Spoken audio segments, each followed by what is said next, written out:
ప్రేమేందర్ రెడ్డి గారు విద్యార్థి పరిషత్లో పనిచేసి గొడవలు కేసులు చేసి విద్యార్థుల మంచి కోసం ప్రయత్నం చేసి భారతీయ విమోచన పనిచేసి అప్పుడు ఉన్నటువంటి వాతావరణంలో అందరికి ఎదురుగా కొట్లాడి పనిచేసి ప్రజల పక్షాన్ని నిలబడి యువకుల పక్షాన్ని నిలబడి అలాగే సుదీర్ఘంగా 12 సంవత్సరాలు రాష్ట్ర ప్రధాన కార్యదర్శి ఉండి తన 40 సంవత్సరాల జీవితాన్ని ఒకే పార్టీలో ఒకే దిక్కుగా దారదత్తం చేశారు.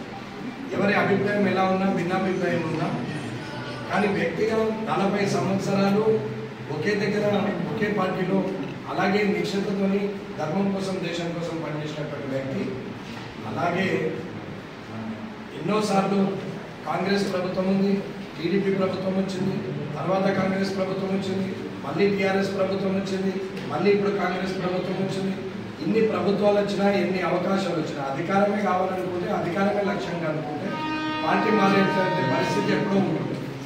ఏ అధికారాన్ని ప్రజలు ఇచ్చిన అధికారాన్ని గౌరవిస్తాం కానీ ఏదో పార్టీలు ఆశతో పెడితే పార్టీ మారే వ్యక్తిత్వం కాదు. ఎందుకు ఇది చెప్తున్నామంటే రేపు పొద్దున అవతల వ్యక్తులు మళ్ళీ పార్టీ మారే అవకాశం ఉంది. కానీ ఈ వ్యక్తి మీ భుజల ప్రేమేందర్ రెడ్డి గారు ఈ పార్టీ కోసం పనిచేసినటువంటి వ్యక్తి, ఇన్ని సంవత్సరాలు ఓపిక ఉన్నటువంటి వ్యక్తి. రేపు నిరుద్యోగులది ఉద్యోగులది వారికి అడ్వకేట్లు కావచ్చు, డాక్టర్లు కావచ్చు, పట్టభద్రుల యొక్క ప్రతి సమస్య అది ఏ రంగంలో ఉన్నా సరే పట్టభద్రులు ఆ రంగంలో ఉన్న సమస్యని ఖచ్చితంగా వాణి వినిపిస్తారు. శాసన మండలిలో మీరు వేసిన ఓటుకు గౌరవం ఇచ్చి మీ పక్షాన్ని నిలబడతారని గమనించి ఓటేయాలని మన వరంగల్, ఖమ్మం, నల్గొండ పట్టభద్రుల నియోజకవర్గం ఎన్నికలు ఉదయం 8 గంటల నుంచి 4 గంటల వరకు జరుగుతాయి. 52 మంది పోటీ చేస్తున్నారు. అలా మొదటి పేరే నా పేరున్నది కాబట్టి నా పేరు పక్కన 1 అని వేసి ప్రథమ ప్రాధాన్యత ఇచ్చి అత్యధిక మెజార్టీతో గెలిపించాలని పట్టభద్రులకు, మేధావులకు, విద్యావంతులకు, ఉద్యోగులకు, ఉపాధ్యాయులకు, నిరుద్యోగులకు, రిటైర్డ్ ఎంప్లాయీస్కు నేను సవినయంగా మనం చేస్తున్నాను. ఎందుకు నన్ను గెలిపించాలి అంటే నేను నిబద్ధతతో మీ సమస్యల కోసం గతంలో అనేక సంవత్సరాల నుంచి పోరాటం చేశాను.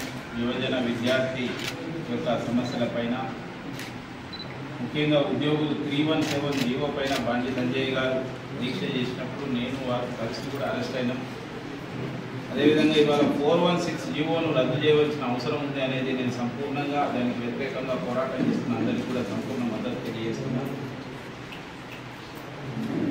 ముఖ్యంగా నిరుద్యోగులకు జాబ్ క్యాలెండర్ ఇస్తానని ప్రభుత్వం ప్రకటించింది. 2 లక్షల ఉద్యోగాలు భర్తీ చేస్తామని ప్రకటించింది. మెగా డిఎస్సి అని చెప్పారు కానీ మళ్ళీ అన్ని మాటలు మార్చుకున్నారు. కాబట్టి ప్రభుత్వం ఏం చెప్పిందో అది జరిగేటట్టుగా ఈ యొక్క నిరుద్యోగులకు కానీ ఉద్యోగుల సమస్యల పైన కానీ అదేవిధంగా పిఆర్సీ విషయంలో కావచ్చు. ధన్యవాదాలు. అలాగే లేట్ అయిన కారణంగా దయచేసి మనస్ఫూర్తి క్షమాపణలు అంగీకరించండి. మరో రకంగా అనుకోవద్దు. దయచేసి మొదటి ప్రాధాన్యత మన భుజల ప్రేమేందర్ రెడ్డి గారికి చేసి వారి భారీ మెజార్టీలో గెలిపించవలసిందిగా మేము విజ్ఞప్తి చేస్తున్నాం. అదే లాస్ట్ టైం వచ్చినప్పుడు అది కిరాతకమైన దాడి చేశారు. ఇప్పుడు ఆ పార్టీ లేదు, ఆల్మోస్ట్ భూస్థాపితం అయిపోయింది. మరో కిరాతకమైన పార్టీ ఒకటి మాత్రమే మిగిలి ఉంది. దయచేసి మీరు అందరూ అర్థం చేసుకుంటారు. భుజల ప్రేమేందర్ రెడ్డి గారిని గెలిపించాల్సిందిగా మనం స్పీక్ పెట్టుకోవాలి.